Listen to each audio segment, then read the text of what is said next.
Chez nous, on dit « How are you? » Amen. Good to see you. Merci Emmanuel et Agnès. Je suis arrivé lundi, je cours et je retourne demain matin parce que je suis là pour deux choses. Pour l'instant, nous sommes toujours au Ghana. Alors, tout le monde sait, et je sais que la plupart, vous savez qu'il y a quelques années, quelques mois, ma femme et moi, nous avons postulé pour diriger l'église au Canada. Et il y avait 5 candidats et nous avons été retenus. Nous attendons donc de partir, mais l'immigration canadienne nous donne la chair de poule. Donc, ils nous ont demandé des papiers et des papiers. Et donc, la semaine dernière, on m'a appelé pour demander de produire un autre papier. Un papier que j'ai pris le privilège de négliger il y a 31 ans. Maintenant, je dois le retrouver. Donc, j'ai retrouvé ce papier au ministère de l'Éducation vendredi. Je l'ai envoyé à l'avocat hier. Et la deuxième raison, c'est que j'ai perdu mon cousin et je devais assister à la réunion de planification de l'enterrement qui aura lieu le 5 octobre. Donc, vous me verrez encore. Donc, Faisal a continué de prier pour nous. Nous sommes toujours au Ghana, avec plaisir. Je vais vous inviter à venir. C'est un endroit formidable. Il y a tellement de possibilités au Ghana que si vous y mettez le pied, vous allez rester là-bas comme moi. Donc, ma femme vous salue. Je suis venu avec mon Timothée. J'ai mis le transport Abidjan, Ghana, devant lui et sa sœur. Et j'ai demandé, bon, soit vous choisissez votre transport, je vous le donne, ou vous venez avec moi. La jumelle a pris son transport, elle est restée. Et lui, il a dit, pas question, je pars avec toi, on va passer du temps ensemble. Donc nous sommes en date, lui et moi, et nous retournons demain. Emmanuel m'a appelé, moi j'ai appelé Emmanuel le mardi, parce que chaque fois que j'arrive, j'appelle tous les membres du groupe de direction.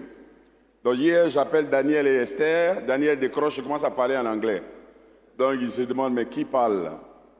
Finalement, il reconnaît ma voix. Donc j'ai appelé Emmanuel le mardi pour lui dire bonjour. Il était très occupé, il n'a pas pu rappeler. Donc jeudi, oui c'est jeudi, il me rappelle. On cause, et j'étais content, et puis on a raccroché. Au moment où j'arrive au niveau de Cap Sud, le portable sonne. Je tente de décrocher, ça se coupe. Mais j'imaginais déjà ce qu'il allait me dire. Donc je priais qu'il ne rappelle plus. Au prochain feu, il rappelle. Je me souviens que la dernière fois que je suis venu, j'ai été arrêté par un policier parce que je téléphonais, il m'a dit, je perds 4 points sur mon permis. Donc je lutte, je me demande, est-ce que je dois prendre? Finalement, je prends, il me dit, faut que tu prêches dimanche. J'ai dit, wow, c'est ça que je ne voulais pas. M'asseoir et préparer un message. Bon, je vais le faire parce que je vous aime. Je vous aime tellement que si vous me demandez même de prêcher dimanche matin et lundi matin avant de partir, je le ferai pour vous. Vous êtes spéciaux et vous êtes dans mon cœur. Donc ce matin, on va faire une petite chose. On va parcourir quelques écritures de la Bible et ça va nous amener à penser. Et après, je vais expliquer ces écritures et je vais donner les points qu'il faut et nous allons conclure. Est-ce qu'on est prêt? D'accord. Donc avant, on va prier et puis on va commencer. Il a haut, il a haut, il a... On y va? Après tant d'années de souffrance, Jésus a redonné la vie à mon âme. Il a haut, il a haut, il a redonné la vie à mon âme. Après tant d'années de souffrance, Jésus a redonné la vie à mon... Oh, il a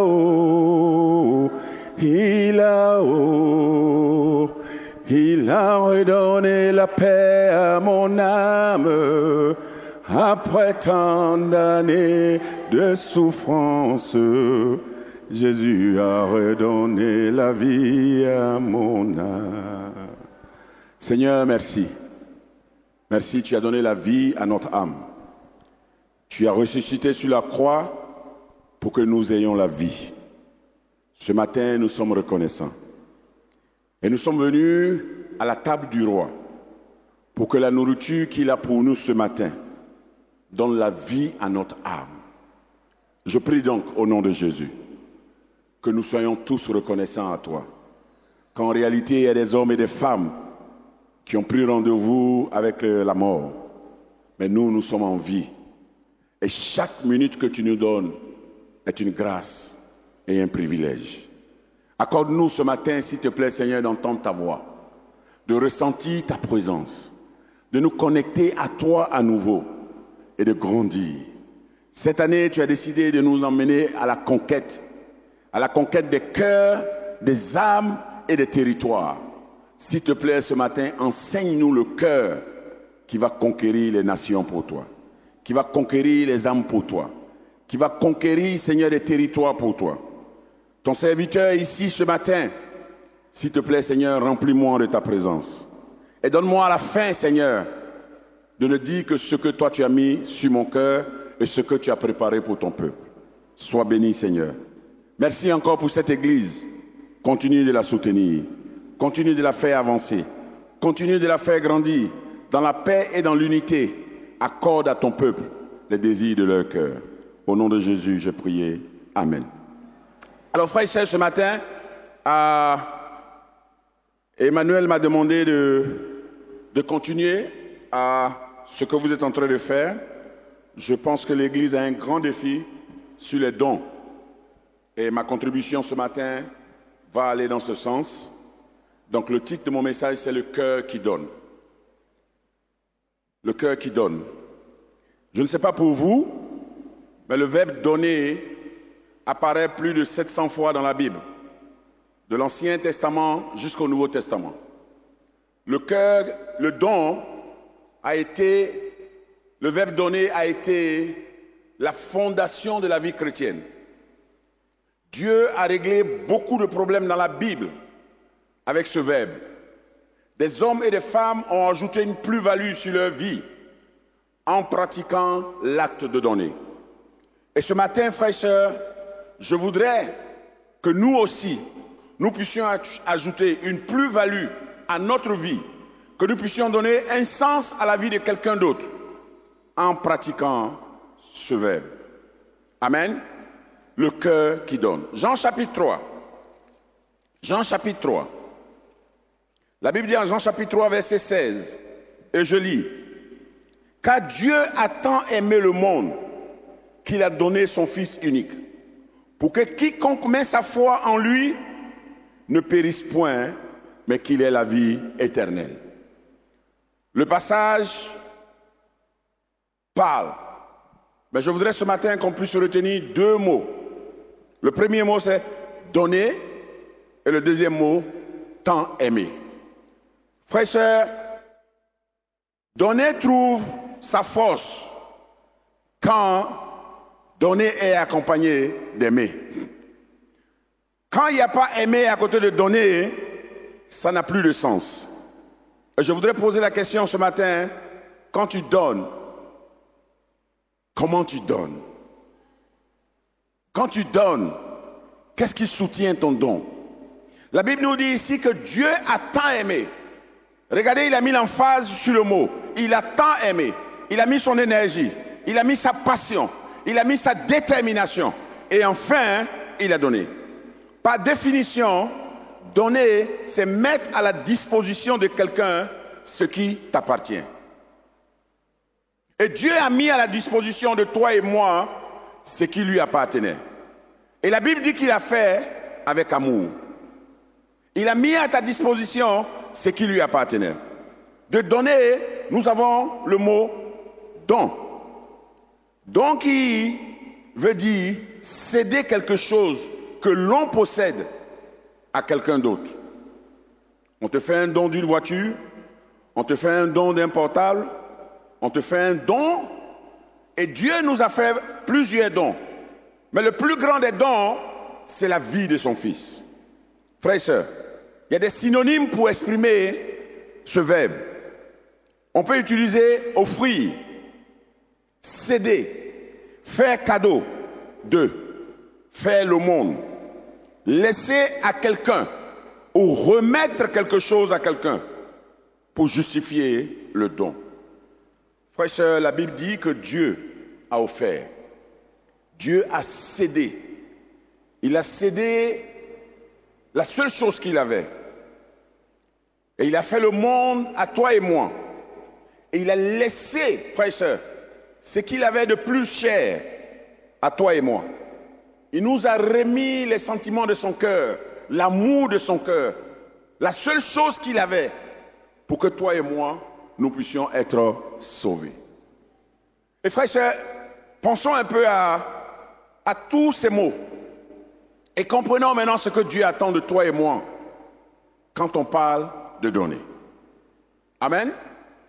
Je sais que quand on parle de donner, et surtout quand on parle de l'argent, il y a tellement de débats dans les cœurs. Il y a tellement d'émotions dans les cœurs. Cette semaine,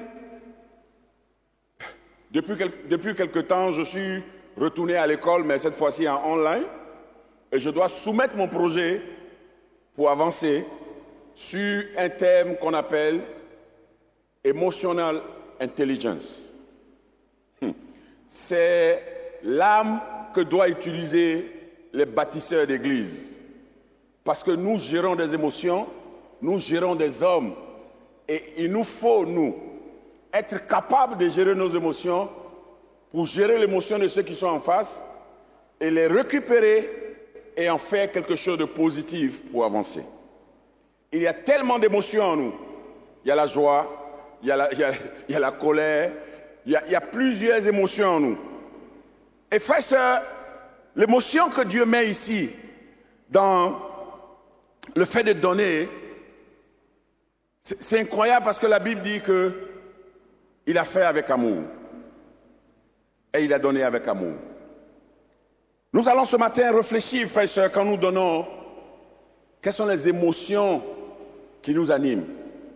Quand nous voyons un prédicateur parler de donner, quelles sont les émotions qui nous animent. Quand on parle d'argent dans l'église, quelles sont les émotions qui nous animent. Mais l'émotion qui animait Dieu, alors qu'il devait faire un sacrifice, alors qu'il devait mettre à la disposition du monde le seul et unique fils qu'il avait, la Bible dit que c'était simplement l'amour. Et ce matin, frères et sœurs, quelle est l'émotion qui t'anime quand on parle de donner? Et c'est ça qu'il faut changer d'abord. Parce que nous pouvons donner tout. Nous pouvons mettre à la disposition de l'Église tout ce qu'on a. Nous pouvons donner beaucoup d'argent à l'Église.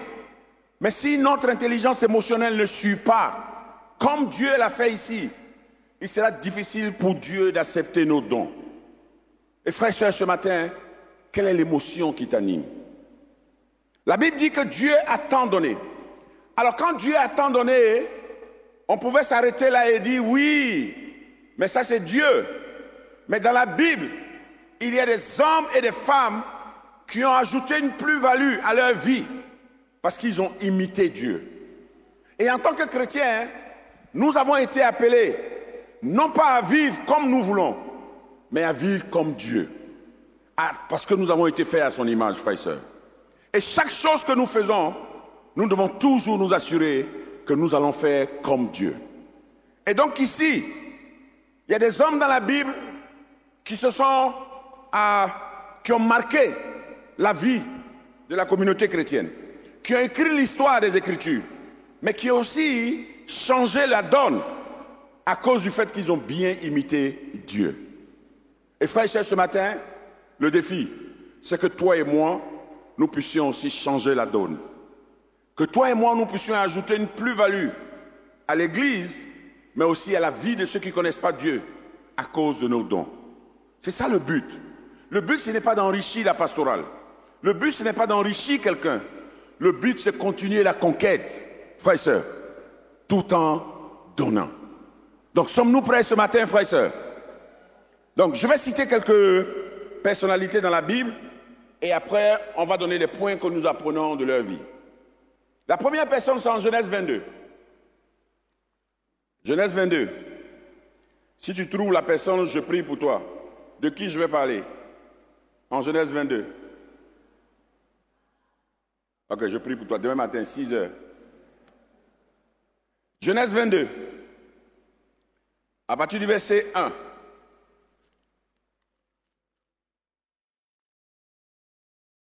Genèse 22, à partir du verset 1. Après cela, Dieu mit Abraham à l'épreuve. Il lui dit, Abraham, il répondit, je suis là. Dieu dit, prends ton fils, je te prie, ton fils unique, celui que tu aimes, et Dieu spécifique, Isaac. Va-t'en au pays de Moïja, et là, offre en holocauste sur l'une des montagnes, offre-le-moi en holocauste sur l'une des montagnes que je t'indiquerai. Waouh! Nous connaissons l'histoire. Voici un gars qui a attendu combien d'années? Plus de 20 ans. Amen? Plus de 20 ans. Plus de 22 ans. Plus de 23 ans. Amen, frères et sœurs. Il a attendu. Et finalement, il a l'enfant qu'il faut. Et puis un matin, Dieu l'appelle. Et la Bible dit, Dieu le mit à l'épreuve. Vous savez, parfois, ce ne sont pas les dirigeants qui nous mettent à l'épreuve. Ce n'est pas les dirigeants qui nous forcent. Ce n'est pas les dirigeants qui veulent nous déranger. Parce que dirigeant, ça commence par D. Non, c'est Dieu qui veut te mettre à l'épreuve. Il veut tester ton amour, il veut tester ton obéissance, il veut tester le genre de chrétien que tu es. Quand Déokas est mort, sa réputation, battue sur sa générosité, a poussé le peuple à pleurer et à réclamer le retour de Déokas. Frères et sœurs, ils sont allés chercher l'apôtre, il est venu, il a prié et il a redonné la vie. Et il a redonné Déokas à son peuple.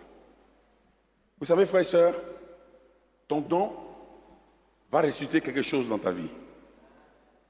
Ton don va ressusciter un business dans ta vie. Ce que tu as perdu aujourd'hui n'est rien par rapport à ce que Dieu veut ressusciter à nouveau. S'il te plaît, que cette histoire t'inspire. On continue?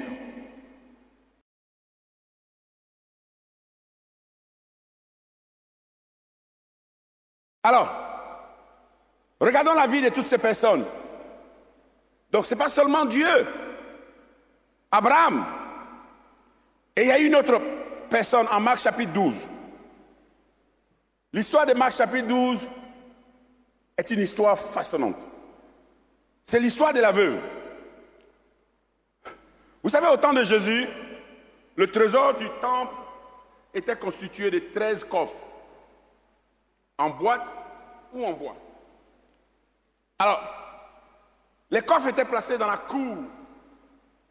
Parce que dans le temple, il y avait l'endroit où les femmes restaient. Hein, Julien? Tu es d'accord avec moi?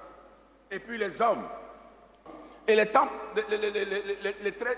troncs étaient là-bas. 7 parmi les 13 troncs étaient dédiés aux offrandes destinées spécifiquement au fonctionnement du temple. Et le reste des troncs étaient dans la cour où les femmes devaient rester. Alors, les troncs étaient faits en bois et ils étaient surplombés par un métal. Le métal était fabriqué et le métal était comme une trompette. Et vous savez que quand vous sonnez la trompette, ça fait du bruit.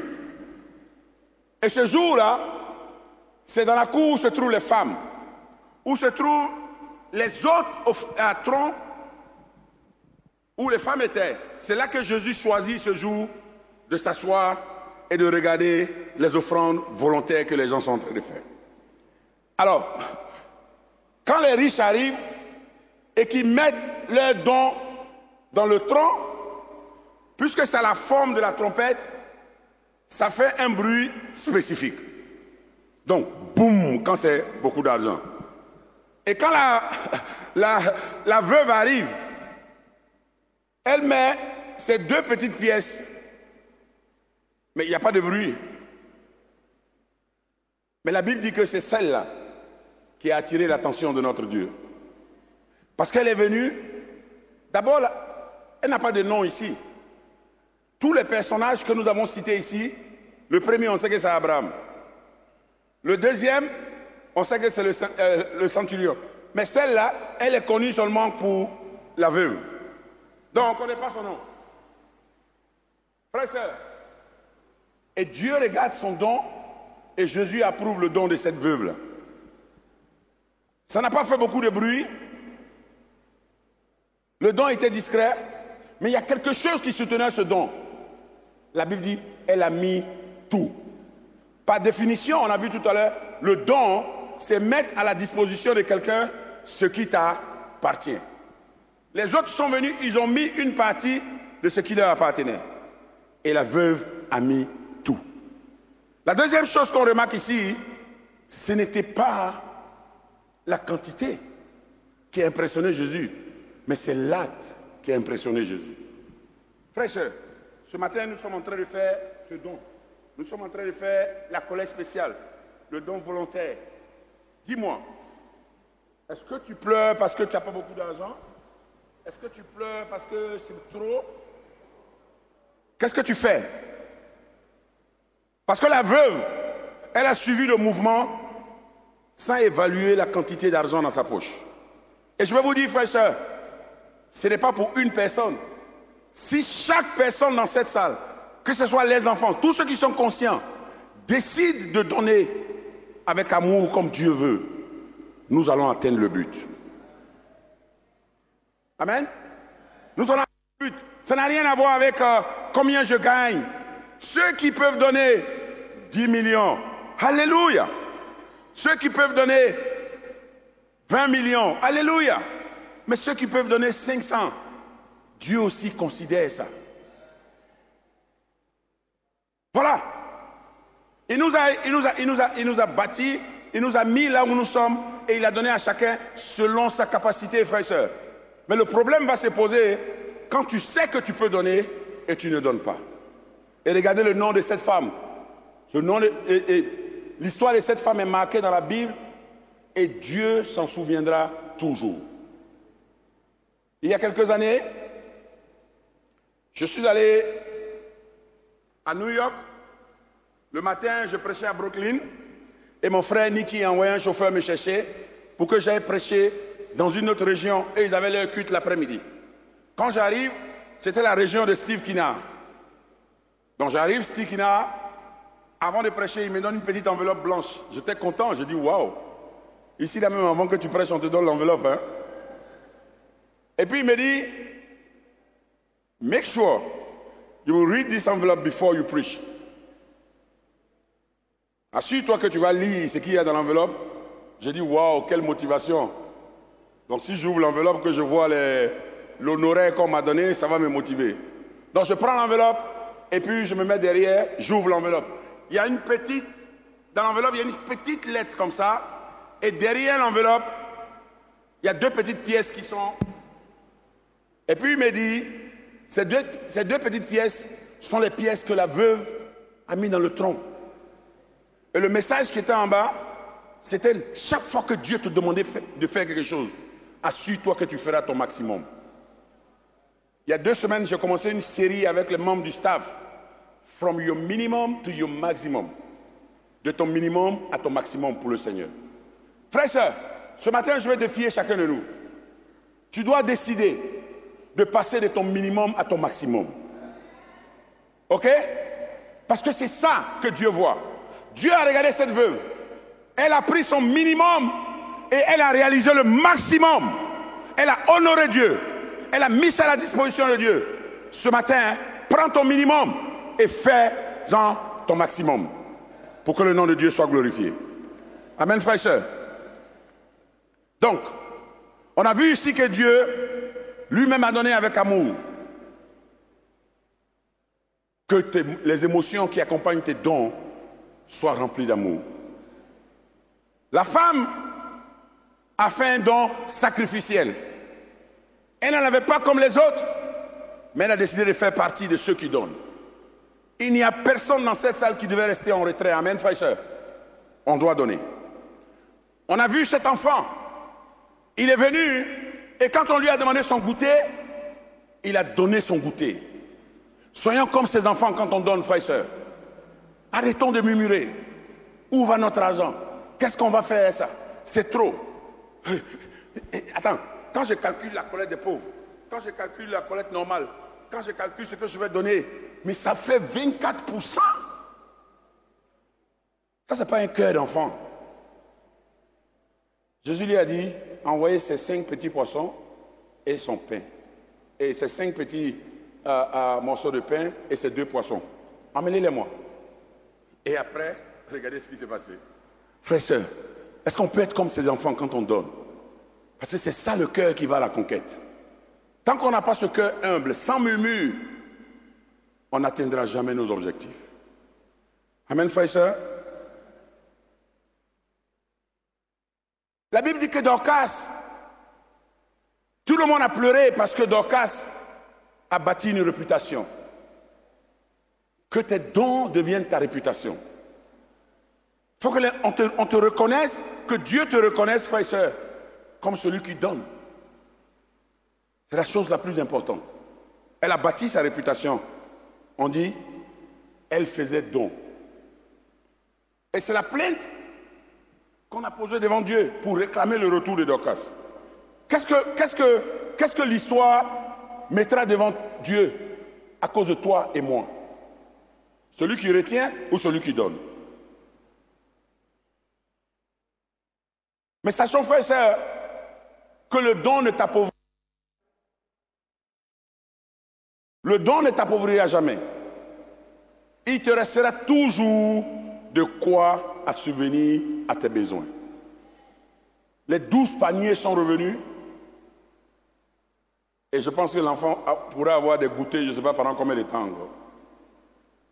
Ce matin, si nous décidons, Dieu pourvoira à nos besoins.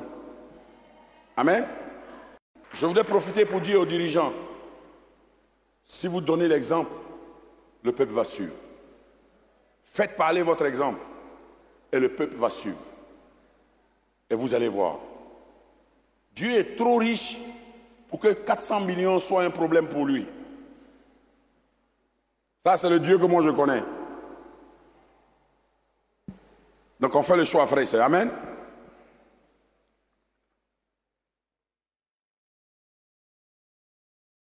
Frère et sœur, le cœur des sacrifices de cette femme. Le mot sacrifice, c'est renoncer à quelque chose d'important ou précieux pour obtenir ou faire quelque chose qui semble plus important. Oui, nous sommes en période de la rentrée. Inscrire nos enfants à l'école, c'est important. Vous savez, je vais être honnête avec vous ce matin. Je suis arrivé, l'année dernière, j'ai perdu mon frère, mon petit frère. Donc parmi ces 6 enfants, moi j'ai pris 1. Donc maintenant, je n'ai plus 4 enfants, j'ai 5 enfants. Et ma soeur m'appelle pour dire la rentrée, c'est le 9, l'argent. Moi-même, mes 4 enfants ne sont même pas inscrits encore.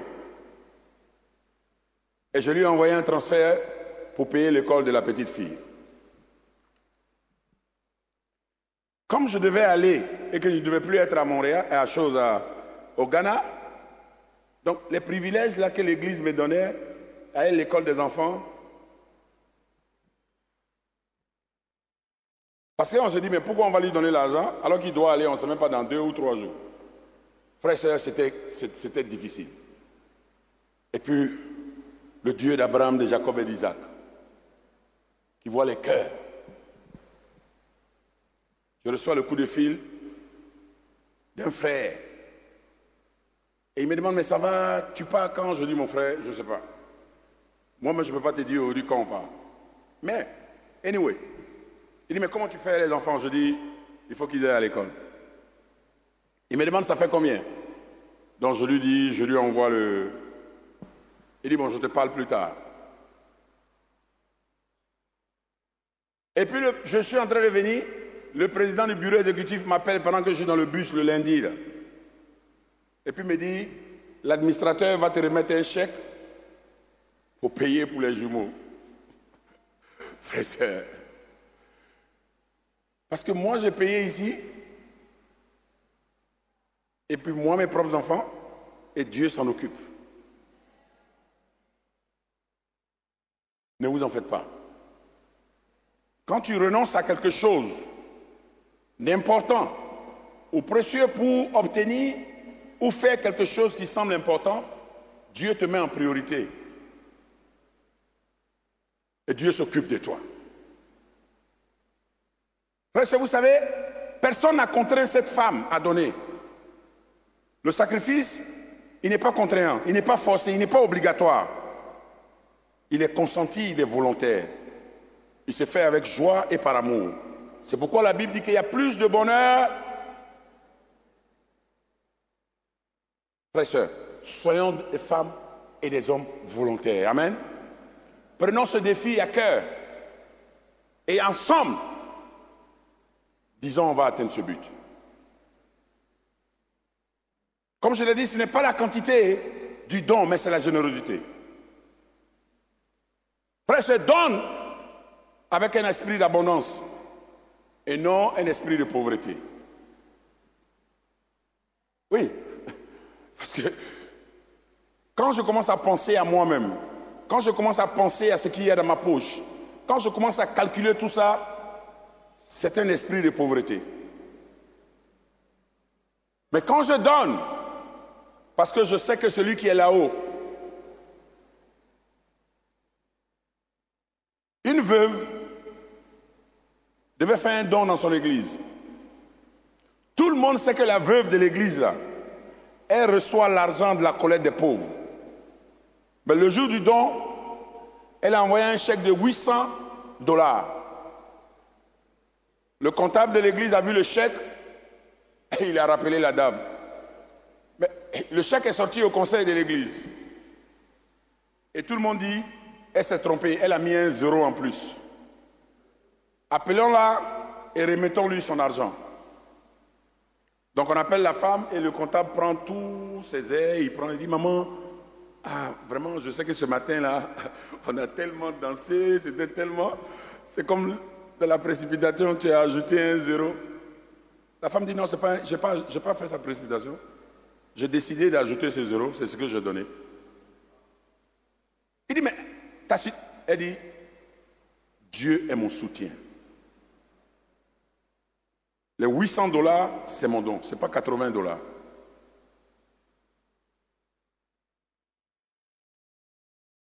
et sœur, qu'est-ce que tu penses? Quand la veuve, ou quand Abraham a fait son sacrifice, il a cherché le regard de Dieu, pas celui des hommes.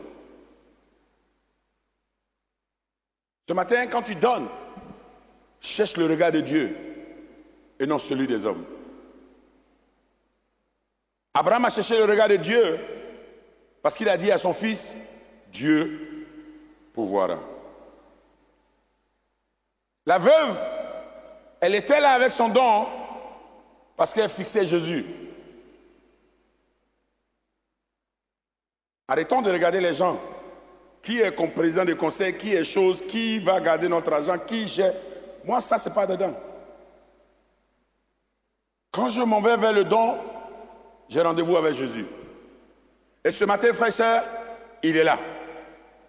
Et ce matin, il regardera chacun de nous. Fixe ton regard sur lui. Fixe ton regard sur lui. J'aime ce qu'une sœur a mis sur son comme thème sur son WhatsApp. Je vise le ciel. Frère et sœur, dans nos dons, visons Dieu. Il y a une année, Alpha Blondy a chanté Et Oufoué Boigny était assis dans la salle. Et Alpha Blondy a fait un chèque de 1 million cadeau à Oufoué Boigny. On connaît l'histoire, non? Et puis Oufoué a pris les 1 million, et puis il a fait don les 10 millions à Alpha Blondy. Avec Dieu, il faut être... Hein? Ah. Le matin, là, il est là, hein, mes frères et sœurs. Viens le voir, il est là, il t'attend. La conclusion. Pendant que je suis en train de prêcher, mon frère, qu'est-ce que l'Esprit te dit de faire? Pendant que tu m'écoutes, qu'est-ce que l'Esprit te dit de faire? Ça, c'est la première question. Ma deuxième question, c'est pendant que tu m'écoutes, qu'est-ce que l'Esprit te dit de ne pas faire?